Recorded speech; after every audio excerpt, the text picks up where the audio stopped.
ser un discípulo? En este punto 1 que vamos a ir desarrollando, basado en Lucas 14:26 y 14:33, dice que hay algunos que pueden ser discípulos y hay algunos que pueden no ser discípulos. Se nota, ¿no es cierto? Dice allí que la última frase del 26, no puede ser mi discípulo. La última frase del 33, no puede ser mi discípulo. Entonces, ¿qué está haciendo Jesús? Definiendo el discipulado. No nosotros acomodándonos a lo que creemos que es el discipulado, sino Jesús, el Maestro, el que nos llama, que nos ha salvado, pero el que nos invita a seguirle en un proceso de discipulado. Él quiere definirnos entonces quién es ese discípulo que sí le es posible, sí puede ser su discípulo. Así es que tenemos un nuevo diccionario como discípulos, o dos palabras que podemos meter dentro de nuestro propio diccionario. Esas palabras son aborrecer y renunciar.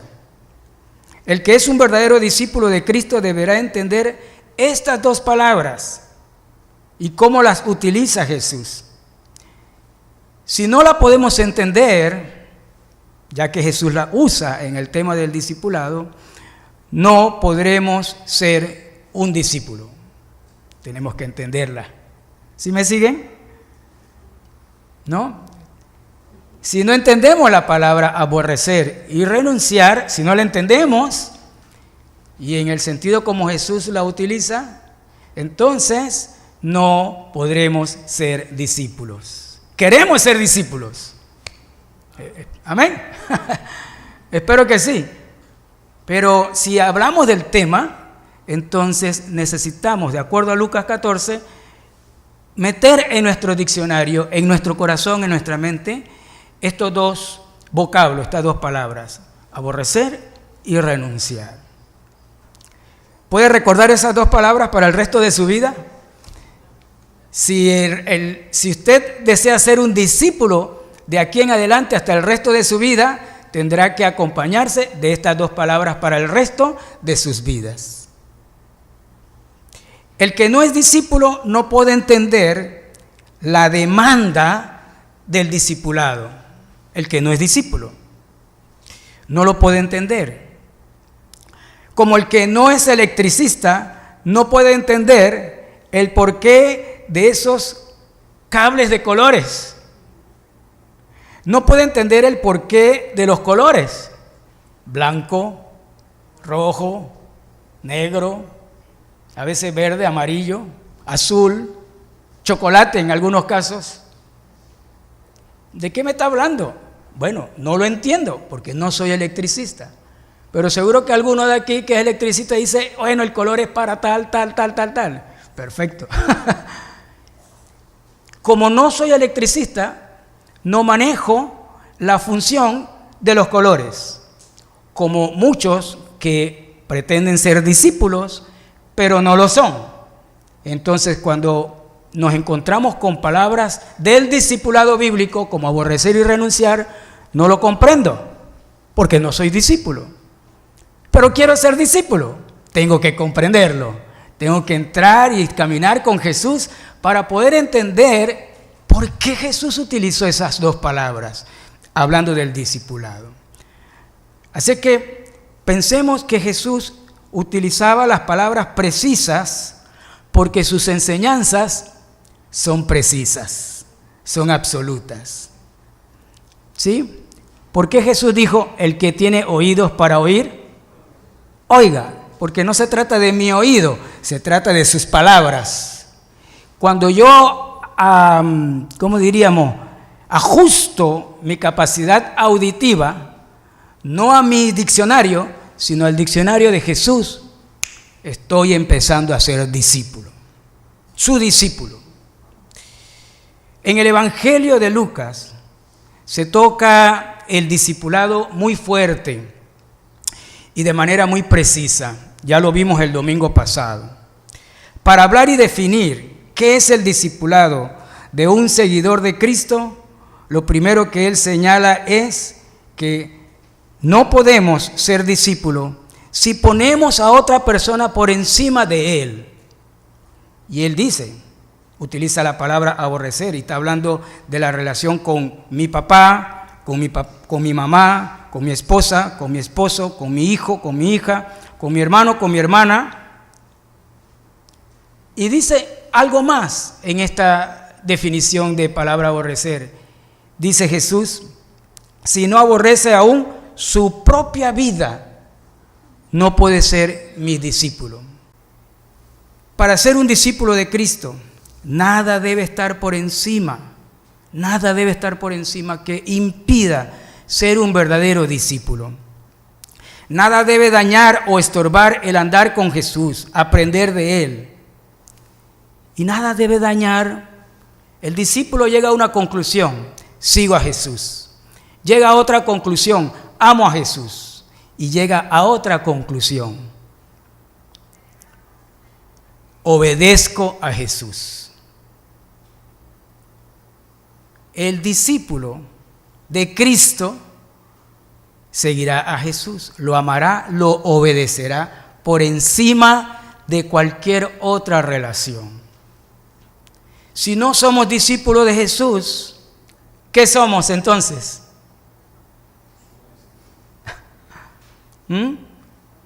Cualquier otra cosa. Pero si yo quiero ser discípulo de Jesús, mi vida tiene que cambiar. Mis prioridades tienen que cambiar. Mi vida cristiana tiene que ser aguda, tiene que ser dirigida a Cristo, tiene que ser impulsada por Cristo. ¿Por qué compartimos este tema hoy? Porque hay muchos cristianos cuyo discipulado es en base a lo que Él decide. El discipulado de muchos cristianos saben mucha Biblia, saben que Cristo murió en la cruz del Calvario, pero ellos son los que deciden en su vida cristiana.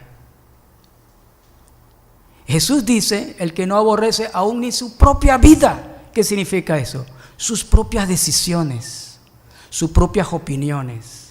Entonces, el llamado es que podamos nosotros ser discípulos de Cristo, ¡de Cristo! ¡Wow! Y el discípulo que dije que el discípulo, ¿qué cosas concluye? ¿Qué concluye el discípulo? ¿Alguien lo anotó? Eso. Seguirlo, amarlo, obedecerlo. ¡Wow! El discípulo de Jesucristo ha oído la voz de Jesús y lo que recoge para su ser son las palabras de Jesús. Las recoge y las atesora y las tiene allí para guardarla y obedecerla. ¿Amén? No tirarla. Sí, como quien tira uno, imagínense, a veces, no sé si ha ido en alguna embarcación sobre el mar o sobre los ríos y de repente tiramos una piedrita o una moneda, ¿no? Y bueno, busquémosla otra vez. Si la tiramos fuera de borda, esa moneda al mar, ¿te la tira? Bueno, propóngase encontrarla después que la tira. O sea, usted desperdició la moneda. Solamente $1, no pierdo nada. ¿Quién se atreve a tirar un billete al mar de $100? Quizá una moneda de un cuara de 10 centavos, de 25 centavos. Entonces, los discípulos van a abrir su corazón, van a abrir su oído para atesorar, para recibir, atesorar y para obedecer la palabra de Jesús. Mire lo que dice el versículo de Lucas 14:34. Buena es la sal, mas si la sal se hiciere insípida, ¿con qué se sazonará? Ni para la tierra, ni para el muladar, o sea, el basurero, ni para la tierra, ni para el basurero es útil. La arrojan fuera. Y dice la frase, el que tiene oídos para oír, oiga. En otra porción se utiliza un versículo que dice, hablando de la voz que habla de Jesús a los discípulos, se oye una voz en el cielo que dice el Padre: este es mi Hijo amado, en el que tengo complacencia, y dice el Padre: a él oíd. El discípulo de Jesús tiene que ocurrirle algo a su oído, algo tiene que ocurrirle a su corazón, a su agenda. El que sigue a Jesús, algo tiene que ocurrirle a su propio programa, inclusive a su propia salud. Algo tiene que ocurrirle. Así es que un discípulo es aquel que tiene 3 conclusiones. Concluye a seguirle o andar, concluye, ¿qué habíamos dicho? Amarle, andar, amarle, y concluye obedecerle. Si damos por terminado el mensaje de hoy, lo hemos terminado. ¿Quiere ser usted un discípulo de Jesús? Entonces usted decide hoy andar bajo Jesús. Dice la Biblia, post Jesús. Donde Él va, yo voy. Usted decide amarle, es decir, tener una relación íntima, cercana, dinámica con Jesús por encima de cualquier otra relación. Le dice el jefe, la relación obrero-patronal: usted me llega aquí 15 minutos antes de la hora de entrada. Y usted tiembla cuando su jefe le dice así. Y usted no está 15 minutos antes de la hora de entrada, 20 minutos antes de la entrada, de la hora de entrada. Pero ¿qué pasa Jesús? ¿Qué dice? ¿Qué dice Jesús? Pero con Jesús llegamos 20 minutos después que Él haya llegado. No somos discípulos de Jesús. ¿Saben que el mundo se está yendo de caída libre a lo más profundo del abismo de la oscuridad eterna? ¿No lo han visto en estos días en nuestro propio país? Si no lo entendimos, Dios trajo a toda esa gente para hacernos ver, para impactar a la iglesia de Panamá. Y que deje de dormir, deje de estar fría. Hay 2 cosas o 3 cosas que es el pecado de la iglesia cristiana en Panamá y en el mundo: la frialdad, el no velar, es decir, el dormir, y la 3, dejarse confundir. Dejarse confundir. Cuando estamos con Jesús, algo pasa. La pregunta entonces que sigue: ¿qué hace un discípulo? Tenemos que ir a Marcos capítulo 3, versículos 14 y 15. Alguna vez lo predicamos y lo hablamos también en el campamento de agosto pasado. Y es un versículo que debe estar a flor de ojo, para no decir a flor de piel, a flor de labios, a flor de corazón. ¿Qué hace entonces un discípulo? Marcos 3, 14, 15. El discípulo de Jesús, el que va en pos de Jesús, algo ocurre en su vida. 3 de Marcos, capítulo 14 y 15.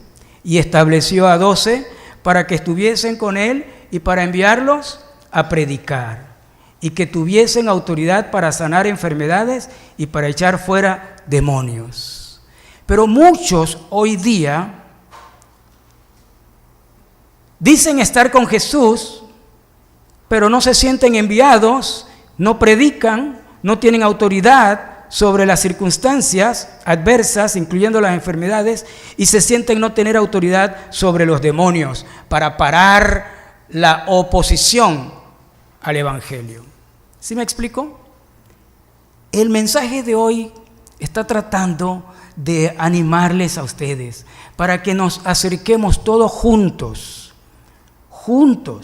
Somos discípulos del Señor Jesucristo, pero ni se deje distraer, ni se deje dormir, ni se deje confundir, ni se deje enfriar.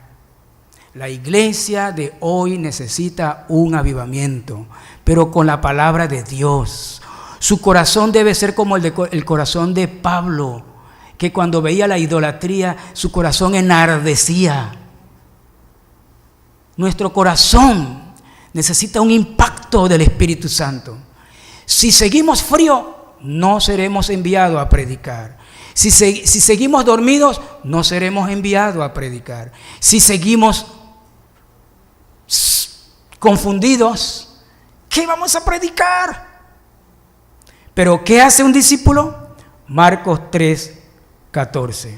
Estableció a 12. ¿Para qué? Para que estuviesen con él. Para enviarlos. Para sanar enfermedades. Para echar fuera demonios. Recuérdese de estos dos versículos. Hay 4 paras. ¿Sí se dieron cuenta que hay 4 paras?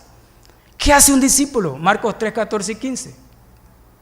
Para estar con él, amor, relación por encima de todo, Biblia, oración, intercesión, compañerismo, evangelismo, discipulado. Dice para estar con él, para oír su voz.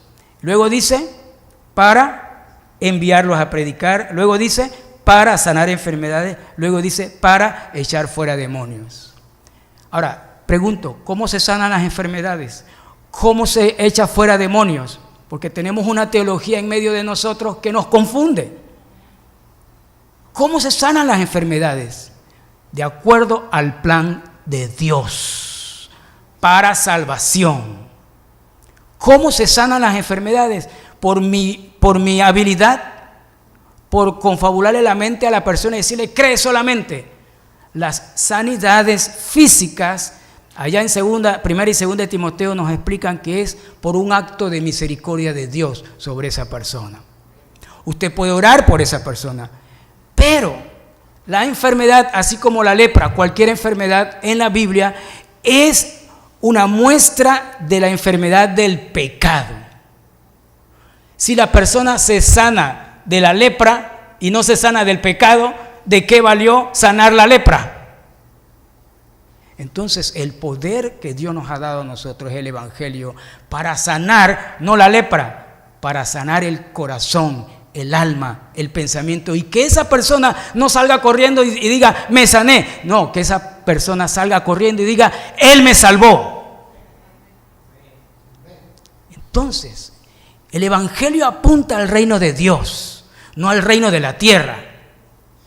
Pero muchos cristianos sienten no tener autoridad. Y dice más adelante, para echar fuera demonios. ¿Cómo se echa fuera los demonios? Jesús ayunó 40 días y 40 noches. Y el demonio se presentó y lo tentó. Y Jesús dijo, escrito está. Satanás se puso así enfrente de Jesús. Y Satanás le dijo a Jesús. Satanás le dijo a Jesús, escrito está. Y Jesús se volvió y le dice a Satanás, escrito está. Después Satanás dice, escrito está. Después dice, escrito está. Y dice el último pasaje de la tentación ahí en Mateo 4, que después de ese escrito está, se fue, dice, huyó y se fue. Pero hay cristianos que no conocen la Biblia y quieren echar fuera demonios sin la Biblia. ¿Quién tiene la autoridad? ¿La palabra de Dios o yo? Entonces ustedes han recibido autoridad para echar fuera demonios si usan la palabra de Dios. Nos toca decir, escrito está, la Biblia dice, Dios ha dicho en su palabra. Cuando se usa la palabra, entonces se vence las artimañas de Satanás. ¿Qué hace un discípulo? Ya lo sabemos, Marcos 3, 14 y 15. Estar con Jesús es el primer nivel, o la primera vivencia, mantener esa comunión viva.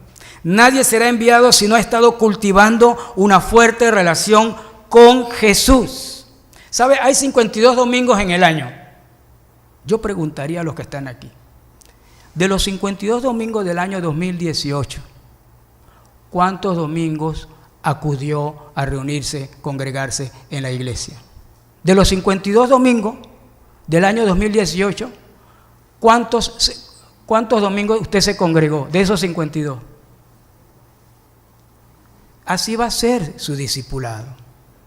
Porque no digo que uno a veces no tendrá que faltar, porque Dios no mira los actos externos, Él ve la intención del corazón. Pero es una manera de medir nuestra entrega y nuestro discipulado. En el año 2018, ¿cuántos dieron consistentemente diezmos, ofrenda para la misión? ¿Cuántos dieron sacrificialmente ofrenda para la obra, para que hoy día tuviésemos nosotros algo de dinero para hacer las misiones? Tampoco digo que eso va a decir que usted es un gran ofrendante y un gran discípulo, porque Dios, otra vez, no mira lo de afuera, mira las intenciones del corazón. Pero de alguna manera nos ayuda a evaluarnos a nosotros cuán discípulos estamos comprometidos con el enviado, con el ser enviado. Un discípulo ama estar con Jesús. Un discípulo ama aprender a orar como oró Jesús. Un discípulo aprende a confiar en su Padre a pesar de la traición, de las murmuraciones, de la pérdida de un ser querido y otras dificultades más de la vida. Nada que le suceda a un discípulo de Cristo podrá impedir que él siga a Cristo. El discípulo discierne cuando tal dificultad está queriendo abortar el proceso del discipulado de Dios en mí. ¿Se entiende? Entonces, mis hermanos, tengamos el discernimiento de qué glorifica a Dios en la vida y qué no glorifica a Dios. Estoy pensando, bueno, no sé si lo vamos a hacer, pero a veces me pongo a pensar, ¿será bueno que comencemos los cultos a las 8 de la mañana los domingos? A las 8 de la mañana los cultos los domingos en la mañana. Voy a hacer la prueba para ver cuántos vienen a esa hora. Nos quedamos mudos, ¿no es cierto? Porque qué bueno que el culto de la Iglesia Bautista de Redención empieza a las 11 de la mañana, así puedo dormir un poquito más. Pero mis hermanos, otra vez, no es lo de afuera, no es lo que se vea, es la intención del corazón. El discípulo sabe recorrer la segunda milla, una milla más. Aunque eso duela. Dice el apóstol Pablo, golpeo mi carne, sujeto mi carne a lo que le gusta, le digo no. Y pongo mi carne sujeta a Cristo, aunque le duela. Algunos dicen, eso es como, ¿cómo se dice? Autoflagelación. O como la otra palabra es cuando uno se golpea, que masoquismo. Si es para Cristo, no lo es. No nos dejemos confundir. Porque Pablo, teniendo a Cristo por encima, dice, no importa lo que sufra mi carne, aún la golpeo. No le gusta, voy para allá. Es un discípulo que sigue a Cristo. Vamos a la pregunta C, a la letra C. ¿Cuál es el propósito de Jesús con sus discípulos? Marcos 3:14. No se pregunta aquí cuál es el propósito del discípulo. Se pregunta aquí cuál es el propósito de Jesús para con los discípulos. Le voy a leer 4 propósitos que tengo aquí. Que el discípulo asista a las reuniones con Jesús cuando el discípulo quiera. Otro propósito, que el discípulo demore su madurez dejándolo todo al tiempo. Otro propósito, que el discípulo vea como una opción obedecer o no a Jesús. Otro propósito, que el discípulo se esconda cuando hay problemas, como cuando se encuentra con demonios o situaciones de pobreza o se encuentra con falta de educación. Definitivamente no es el discípulo cristiano. ¿Cuál es el propósito de Jesús entonces con los discípulos? 1, para estar con Jesús por un periodo seguido. En el caso de los 12 y en el caso de los 70, lo tuvieron por 3 años y medio. Ininterrumpido, eso se llama consistencia en el crecimiento cristiano. consistencia. Propóngase por lo menos ser consistente en el año 2019, en lo que usted cree, en lo que usted considera que le va a ayudar a crecer como discípulo. Nosotros no somos consistentes en nuestro andar con Jesús. La invitación es para estar con Jesús de una manera seguida o consistente. 2. ¿Cuál es el propósito de Jesús con sus discípulos? Enviarlos a predicar. Y dice el otro texto, a menudo nos envía entre lobos rapaces. Uy, ya me dio miedo, ya no voy. ¿Lobos? ¿O no son lobos los que hablan otra cosa que no sea la verdad de Cristo? 3. El propósito del discipulado, para atender necesidades de otros, como las enfermedades. 4. Para ejercer autoridad sobre Satanás y acabar con su poder y su influencia. ¿Saben? ¿Quién tiene más influencia en el trabajo? ¿Yo o los no cristianos? En el trabajo, en la escuela, en su trabajo, en su vecindario, en su colegio, en el bus, en el hospital, en la clínica. ¿Quién tiene, pregúntese, en un buen dado, usted está allí, ¿quién tiene más influencia ahorita aquí en el trabajo? ¿Yo o los incrédulos a mi alrededor? Discipulado es ejercer mi influencia en medio de los lobos rapaces. Mi influencia en Cristo Jesús. Pablo decía, sed imitadores de mí como yo de Cristo. Piénselo, otra palabra interesante. Ya vimos 2 negativas, aborrecer y renunciar. Ahora póngale una positiva al discipulado. Influencia. Influencia. Donde quiera que usted será un verdadero discípulo. Estar con Jesús apela a un carácter cristiano. 1 Corintios 11:1. Sed imitadores de mí como yo de Cristo, como yo de Cristo. Así es que el proceso del discipulado te va a llevar al carácter de Cristo. Pero ¿qué pasa? Todavía en tu trabajo, posiblemente tú estás ante un trauma y un problema en el trabajo, probablemente tú afloras tu carácter, no el carácter de Cristo.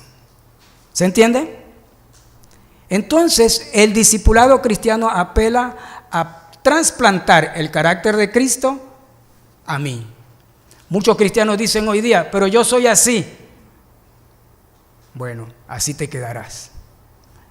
Pero el cristiano que sigue a Cristo dice, yo no quiero ser así.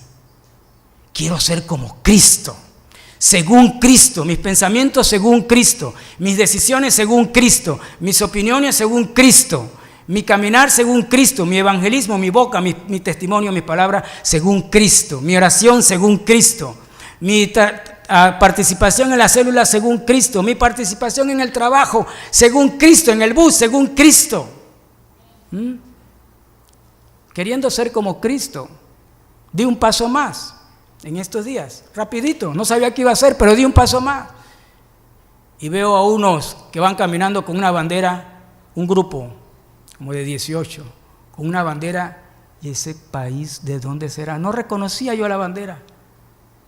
Yo puedo ver la bandera de Polonia, de Suiza, de Inglaterra, de Rusia, de Sudáfrica y otras, un montón de banderas. Pero esa bandera... Bueno, yo, Señor, voy a usar eso de excusa para acercarme. ¿Estoy en misión o no estoy en misión? ¿Estoy andando con Jesús o no? ¿No me envió ya Jesús al mundo? Y dice, vosotros no me elegisteis a mí, sino que yo os elegí a vosotros. Y os he puesto para que vayáis y llevéis fruto. Ya fuimos enviados. Pero muchos cristianos creen que no. Problema entonces, no hacemos la misión. Pero si me considero enviado, ahí donde estoy, voy a ser enviado. Así que estaciono mi auto ahí y le digo a mis hijos que andaban conmigo, bajen la ventana y me hago allá un rinconcito. Y yo, hello, how are you? Y resulta que no sabían inglés. Me hablaban en portugués, me hablaron en portugués. Yo, ¿Hablas español? Español, dice. Entonces, where do you friend? Sigo yo con el inglés. Somos tan, no oímos, no abrimos el oído. Yo digo, ¿de dónde eres? De Angola. Entonces estaban perdidos buscando el lugar. Y yo le dije, súbanse, 2 de ustedes, súbanse al carro. Ahí nos apretamos. ¿Quién de ustedes ha subido a un... ¿Puedo hablar con autoridad o no? ¿Quién de ustedes subió a un peregrino a su carro? Yo he subido a 4. En mi carro he subido a 4. Y he hablado con varios de ellos. Los primeros que hablé el martes fueron 4 argentinos. ¿Estamos en misión o no estamos en misión? Parece que no. ¿Estamos en misión o no estamos en misión? Amén. Aunque usted esté calladito, diga amén. ¿Estamos en misión o no? Amén. Voy a preguntar, ¿estamos en misión? Estamos en misión. Si no amén, entonces no amén. Si no misión, entonces no misión. No hay término medio. ¿Estamos en misión o no estamos en misión? Que no hagamos la misión es por nuestra desobediencia o nuestra negligencia. Pero hemos sido enviados. Juan 15:16. Hermanos míos, un discípulo sigue a Jesús. Lo ama y hace lo que Él quiere. Amén. No sientan que yo estoy regañando a nadie, porque no soy yo, es la palabra de Dios la que nos está diciendo a nosotros cómo debe vivir la vida cristiana, la iglesia, nosotros, usted y yo. Mire, cuando yo me predico, cuando yo les predico, yo me predico a mí. ¿Cuántas veces yo he leído este mensaje? Aparte que lo preparé. Me golpea. Pero significa que me voy a caer y me voy a quedar ahí. ¡Ay, pobrecito de mí! No. Me levanto y digo, Señor, quiero estar contigo, quiero aprender de ti. Dame chancecito. Algo tengo que hacer. Si la persona recibe a Cristo o no recibe a Cristo, ese es problema del Espíritu Santo. Yo quiero estar contigo y hacerlo poquito o lo mucho. Así que el discipulado apela al carácter cristiano. ¿Cuál es el mensaje del discípulo? Apela a un mensaje. Ahora sí vamos a Lucas capítulo 10, el pasaje que hemos leído. Lucas capítulo 10. Todo ese pasaje es hermoso, la misión de los 70. Pero, ¿cuál es el mensaje? Aparte del carácter, el discipulado me va a enlazar con el carácter cristiano, con el carácter de Cristo. Pero el discipulado me va a enlazar, me va a unir, me va a vincular con el mensaje cristiano. Lucas capítulo 10, versículo 9. Y sanad a los enfermos que en ella haya, y decidles, ¿decidle qué? Se ha acercado a vosotros el reino de Dios. Decidles, anunciadles, habladle, predicadle, enseñadle que está vinculado con el discípulo que sigue a Cristo. El mensaje cristiano. ¿Cuál es el mensaje del cristiano? El reino de Dios se ha acercado. ¿No lo dijo Jesús cuando Él se apareció ahí en medio de Juan el Bautista? Y aquí el reino de Dios se ha acercado. El reino de Dios está entre vosotros. Hermanos míos, ¿tiene usted el mensaje de Cristo en su corazón? ¿No fue usted acercado por el Espíritu Santo al reino de Dios? ¿Cuál es su mensaje entonces? Hable con otra persona y dice, ¿estás cerca del reino de Dios o estás lejos del reino de Dios? No importa lo que contesten, no importa lo que contesten. Usted, la misión es acercarlos al reino de Dios. Ese es nuestro mensaje. ¿Qué es el caminar con Cristo? Dice, y que estén, he aquí, los he puesto para que estén conmigo, dice Jesús, ¿no es cierto?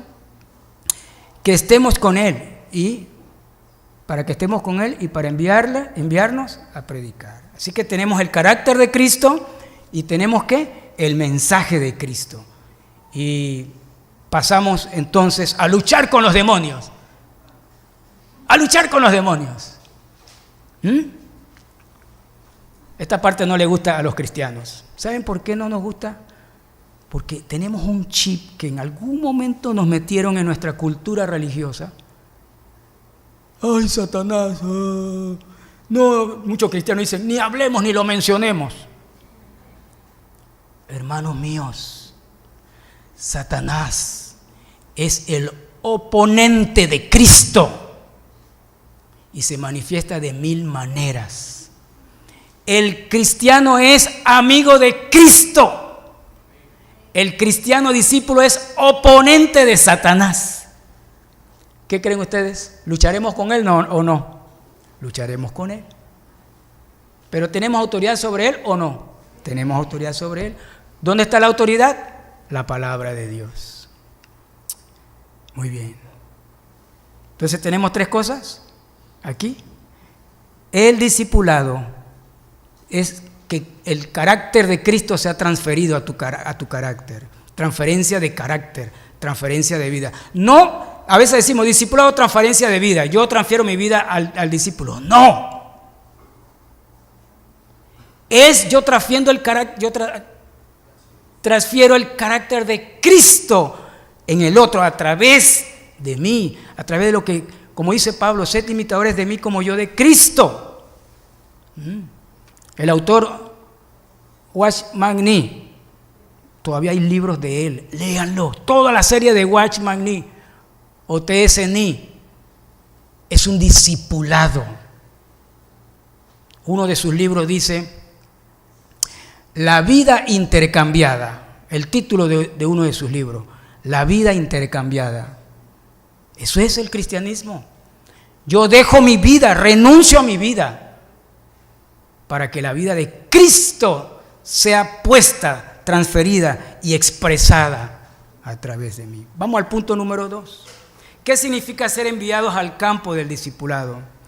Capítulo 10, versículo 1. Después de estas cosas, designó el Señor también a otros 70, a quienes envió de 2 en 2 delante de él a toda ciudad y lugar a donde él había de ir. Aquí vemos algo importante. La etapa de la misión incluye el envío de los discípulos al campo. Mire, si usted no ha sido un enviado, pero usted quiere discipular a otra persona, pero usted no se considera enviado, y usted quiere discipular a otra persona, nunca lo enviará. O sea, el discipulado se corta. Pero cuando usted asimila la palabra, yo soy un enviado de Jesús, Juan 15, 16, entonces yo voy a tomar al discípulo y va a trabajar conmigo en el evangelismo, en el discipulado.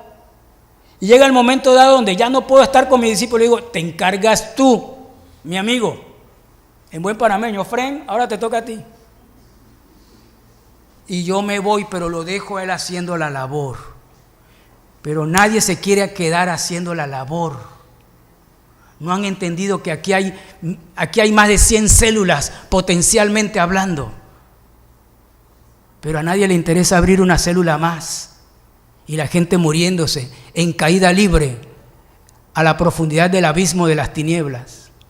En las células no significa que se van a reunir 100, 2 o 3, pero lo ganamos para Cristo. Igual el discipulado. ¿Por qué creen ustedes que hacemos las giras misioneras cada año? En el calendario panameño tenemos algo interesante.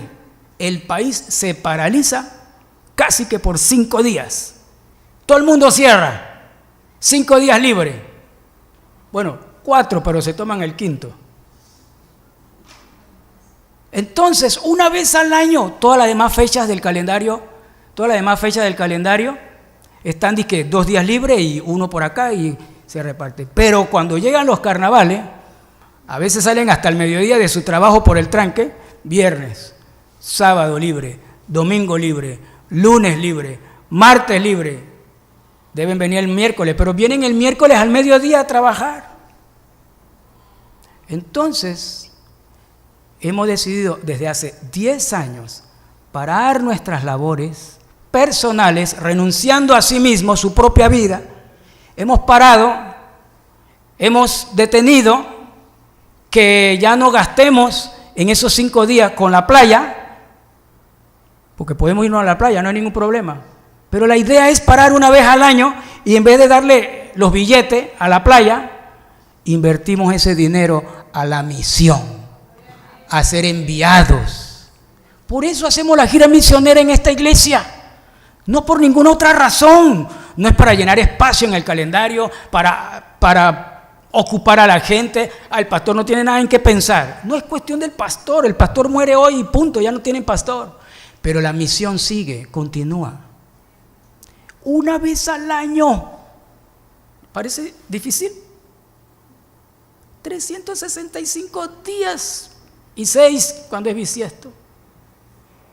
Invirtamos como iglesia 5 días al año juntos. Dios quiere levantar discípulos. ¿Se puede entender? Por amor a nosotros es un privilegio. Mire, ¿usted quiere saber cómo Dios estableció la gran comisión? La gran comisión de Mateo 28, 18 al 20. ¿Cuál es el método para ir y hacer discípulos a todas las naciones? Bautizándolos en el nombre del Padre, del Hijo y del Espíritu Santo. Enseñándoles que guarden todas las cosas que yo os he enseñado. Y aquí yo estoy con vosotros todos los días hasta el fin del mundo. ¿Saben cuál es el método para que se cumpla la gran comisión? La radio, el internet, los carros con bocina que salen como campaña publicitaria a la calle para anunciar la Biblia. ¿Ese es el método?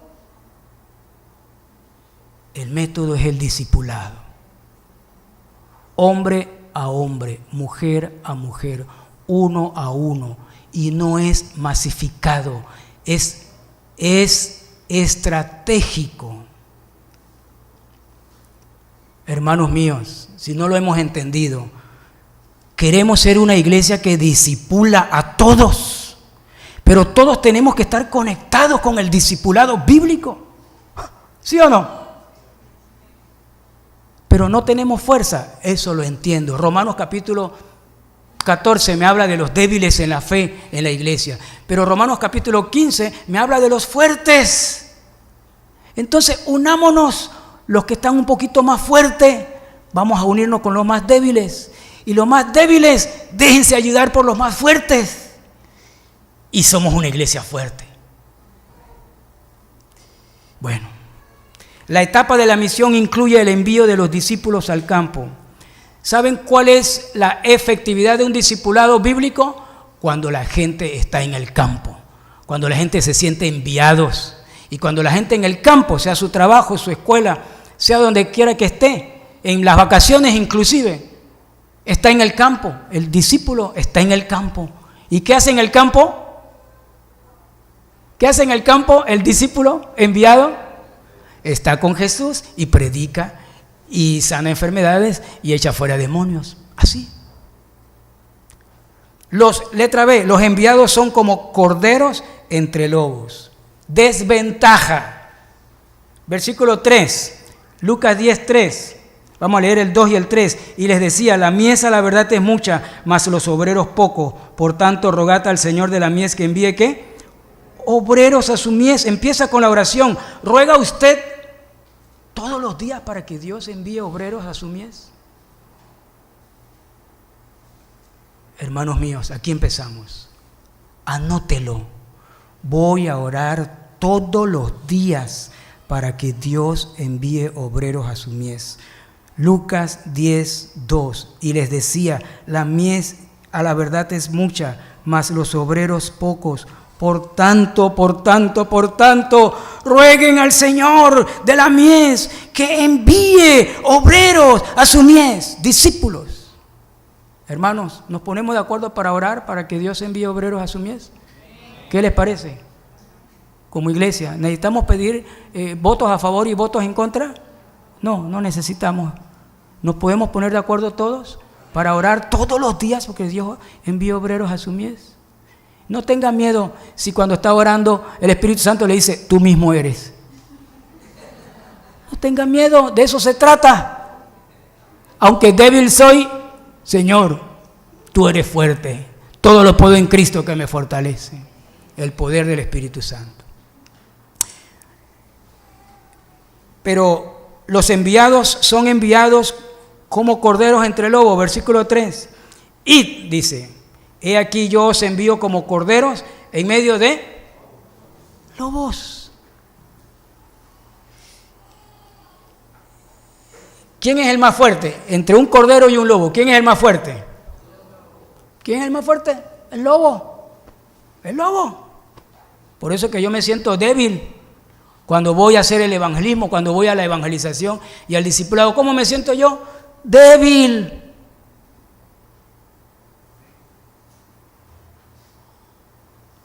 Pero que antes de cordero, ¿qué dice? ¿Cómo empieza este versículo?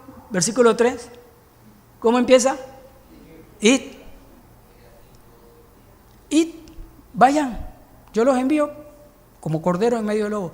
Es decir, miren, en nuestro cuerpo físico, en nuestra capacidad humana, siempre nos va a parecer que estamos en desventaja. Siempre. David y Goliat. David ante Goliat, ¿estaba en desventaja o en ventaja? En desventaja. Saúl, el rey, y todo el ejército de Israel estaban cuando David salió allá en el campo. Estaban con miedo, dice el texto, miedo. Y David, en medio de su desventaja, voy en nombre de Jehová de los ejércitos. Entonces, mi desventaja es la ventaja para apropiarme de la ventaja. Mi desventaja es la ventaja para apropiarme de que en Jehová tengo ventaja. Bueno, letra C. El discípulo volverá del campo y será testigo del poder del evangelio. Versículo 17, abajo. Lucas 10:17. Volvieron los 70 con gozo, diciendo, Señor, aún los demonios se nos sujetan en tu nombre. Venían con gozo, con alegría. ¡Wow, Señor! Era lo que tú decías. Hubo autoridad y mira, se fueron y en medio de la oposición, de la persecución, esta familia recibió a Cristo. Mira, nos están esperando para dentro de 2 días almorzar allá y ¡ya! ¡Wow! ¿Cómo que estaban llenos de gozo? El poder del evangelio. Pero, ¿cuál es la diferencia los que experimentan el poder del evangelio? ¿Cuál es la diferencia con los que no experimentan el poder del evangelio? Si son enviados, van a ver el poder del evangelio. Si se quedan calentando bancas, no van a ver el poder del evangelio. Es la diferencia. ¿Cuál es la diferencia? El campo. El campo. El evangelismo. El ser discípulo. ¿Se entiende? ¡Wow! Tremendo, ¿no? La palabra de Dios. Hermanos míos, en nuestra debilidad, en nuestra pequeñez como iglesia, somos como David. Hagamos todo lo que hagamos en el nombre de Jehová de los ejércitos. Amén. Que el enemigo no nos confunda. Solo una piedra de las 5 que traía en su alforja, solo una piedra bastó para derribar al enemigo. ¿Saben qué es la piedra? Cristo. Cristo es la piedra que tumbó a Satanás en la persona de Goliat. Autoridad. Autoridad con la palabra de Dios. Autoridad con el evangelio. Y el último punto de hoy, resumen en el proceso del ser discípulos. 7 principios que los discípulos de Cristo debemos poseer, atesorar y insertar en nuestras oraciones. No digo en nuestro corazón, en nuestras oraciones, porque esto tiene que llevarse a la oración para que se internalice en nuestro corazón. Letra A, 7. 1. Nuestros nombres están escritos en el cielo. Capítulo 10, versículo 20. Pero no os regocijéis de que los espíritus os sujetan, sino regocijaos de que vuestros nombres están escritos en los cielos. Aunque está de último en el reporte, es lo primero en la misión. Si usted está regocijado de que es salvo, va a ser misión. Si usted no ha entendido la salvación y se siente triste, debilucho y que no tiene parte ni suerte, como dice en la misión, usted no se va a regocijar, no va a hacer lo que pasa. Lo primero entonces, el primer principio es regocíjate, gózate. El fruto del Espíritu es amor, gozo, paz. Camina como alguien que tiene amor, gozo, paz. Entonces el primer punto es que estás en el cielo. Eres salvo. Vives para Cristo, discípulo del Señor. El segundo, estamos en comunión con Dios en Cristo, capítulo 9, versículo 1, como ya les dije. Capítulo 9, versículo 1, habiendo reunido a sus 12 discípulos, les dio poder y autoridad sobre todos los demonios para sanar enfermedades. Hay comunión con el que tiene la autoridad. 3, tenemos el poder del Espíritu Santo. También Lucas 9, 1 dice poder, autoridad. Tenemos poder y autoridad, tenemos comunión y tenemos poder. 4, hemos sido comisionados a predicar el reino de Dios. 9:2, ya le dije, se repite en el 9:2. Y los envió a predicar el reino de Dios y a sanar a los enfermos. En el 10:9, al revés. En el 10:9 se ha acercado a vosotros el reino de Dios. Hemos sido comisionados a predicar el reino de Dios. 5. No confiemos en los bienes materiales. Discípulos de Jesús. Campanita. Tit, tit, tit, tit. Alarma. No nos confundamos con los bienes materiales. No nos confundamos. El discípulo no confía en los bienes materiales. Capítulo 9, versículo 3. Y les dijo, no toméis nada para el camino, ni bordón, ni alforja, ni pan, ni dinero, ni llevéis 2 túnicas. Traducido en el diccionario del discípulo, dependencia absoluta de Cristo. 6. Habrán algunos que nos reciban y habrán algunos que no nos reciban.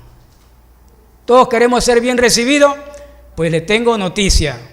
Si ustedes son discípulos de Cristo, muchos no los van a recibir.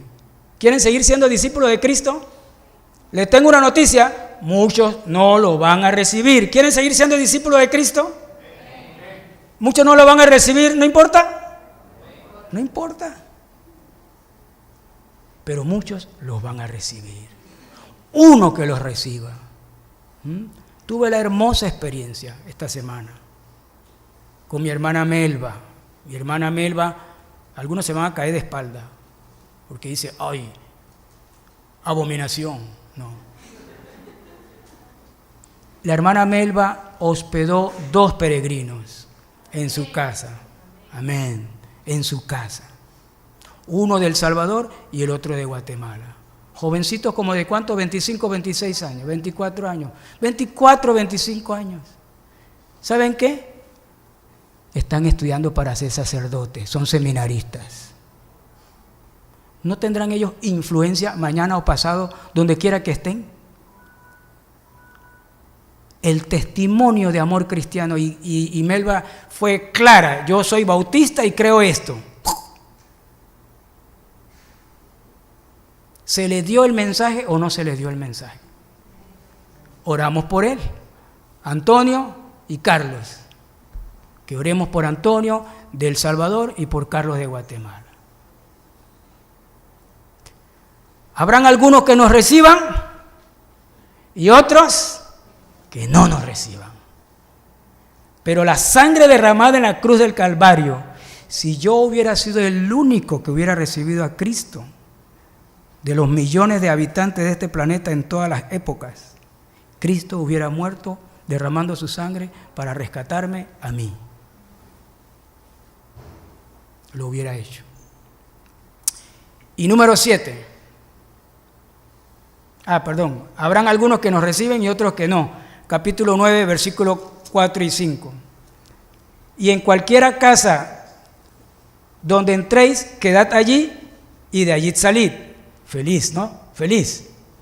Versículo 5. Y donde quiera que no os recibieren, salid de aquella ciudad y sacudid el polvo de vuestros pies en testimonio contra ellos. Esto habla de juicio. Bueno, es que la gente ya está en juicio. La idea es sacarlos del juicio. Si reciben el Evangelio, serán librados del juicio eterno. Pero si no reciben el Evangelio, ¿qué va a pasar? Están bajo juicio. Así que ese limpiarse los pies no es más, que quedarán todavía en juicio. Nos toca dar el Evangelio. Así que, y número 7, vayamos a las comunidades anunciando el Evangelio por todas partes. Capítulo 9, versículo 6. Y saliendo, pasaban por todas las aldeas, anunciando el Evangelio y sanando por todas partes. Por eso la iglesia sale 5 días al año en época de carnaval. No nos vamos de campamento. No estoy diciendo que no se puede ir en campamento y que las iglesias, muchas van aprovechando estos días para campamento. No malentendamos el asunto.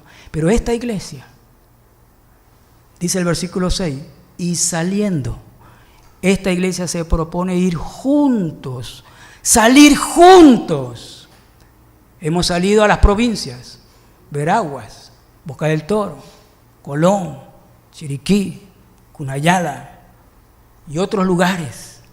Este año que pasó fuimos a Bogotá, un ejercicio muscular para estirar el músculo de la fe, no mi músculo, yo no tengo mucho. Pero esta iglesia necesita estirar los músculos de la fe. Este año vamos a ir a Cunayala, a Bogotá y al Porvenir de Santiago de Veraguas. No podemos dejar caer el evangelismo. Muchas iglesias han dejado caer el evangelismo, han dejado caer el discipulado, el entrenamiento. Pero aunque nos cueste, no dejemos caer el evangelismo. Concluyamos. No olvidemos que pertenecemos al reino de Dios. Todas las dificultades que tendremos es causa del pecado. El reino de Dios ha vencido al reino de las tinieblas. Colosenses 1, 9 al 14. Dice Colosenses 1, 9 al 14, y Dios los ha traspasado del reino de las tinieblas al reino de su amado Hijo. Amén. Hermanos míos queridos, el último paso del discipulado es el enviado. Fueron enviados. ¿Cómo se prueba el discipulado efectivo en esta iglesia? ¿Cómo usted cree que? Porque la gente está anotada en el discipulado. ¿Sabe dónde se prueba la efectividad del discipulado? Cuando todos los que han pasado por el discipulado son enviados. Están trabajando en un campo, sea su trabajo, donde quiera que sea. No tienen que dejar su trabajo. Ahí donde están es su campo, pero adóptenlo como se adopta un hijo. ¿Sí? ¿Alguien ha querido adoptar a veces algún hijo? ¿O ha adoptado o ha tenido algún huésped? ¿Quiere lo mejor para él, ¿no es cierto? Quieran lo mejor para su trabajo. No vean al jefe como jefe. Véanlo como parte de su campo. Amén. Nuestra obrera Joeli ha sido enviada a África Occidental. ¡Wow! ¡Wow! Yo no sé usted, mi iglesia tiene una misionera en África Occidental. Cuando yo hablo esto con otros pastores, los pastores nada más bajan la cabeza. Y yo estoy... Y los pastores, no es para que bajen la cabeza, es para que se unan a mi corazón y digan gloria a Dios, porque tenemos una obrera en el campo. Amén. No es para hacer sentir mal a ningún pastor. Es lo que debe ocurrir. Enviados. Amén. Vamos a ponernos de pie porque si no sigo hablando más y no terminamos. Inclinemos nuestro rostro. Padre nuestro, te alabamos, Señor. Te bendecimos. Tú eres bueno. Para siempre es tu misericordia. Esta página de Lucas 9 y Lucas 10 me impresiona, Señor. Porque todavía siento que estoy lejos de ser el discípulo que tú quieres que sea, Señor. Me declaro débil. Me declaro incumplido. Pero quiero confesarte mi corazón, Señor. Así como yo fui alcanzado por alguien que me dio el Evangelio, comenzó a discipularme con ese Evangelio. Señor, no quiero enterrar el talento en la tierra. Quiero ponerlo a producir, Padre. Ayúdame a ser un hombre de oración, de rogar por los obreros, de rogar por mis pastores, mis líderes, mis discípulos, por los obreros de la iglesia, el equipo que está trabajando en cada ministerio. Señor, bendice nuestra iglesia. Señor, bendice todo lo que viene ahora en febrero, la gira, la cena misionera, todo lo que hay adelante. Señor, en el nombre de Cristo, el resto del año que discipulemos niños, adolescentes. Señor, los campamentos de los adolescentes que vamos a tener este año, la atención a los niños, a las damas, a los varones, a los matrimonios, las células, la plantación de iglesias, Señor, allá en Nuevo Emperador, en Bacamonte, en Vistahermosa, en Betania, en Carrasquilla, en San Francisco, en la universidad, en las cumbres. Señor amado, danos tu gracia. Nos declaramos débiles, pero todo lo podemos en Cristo que nos fortalece. Señor, que podamos hacer las resoluciones, no de cambio de años, sino de cambio del corazón, con relación al discipulado, Padre. Bendícenos en el nombre de Cristo. Amén.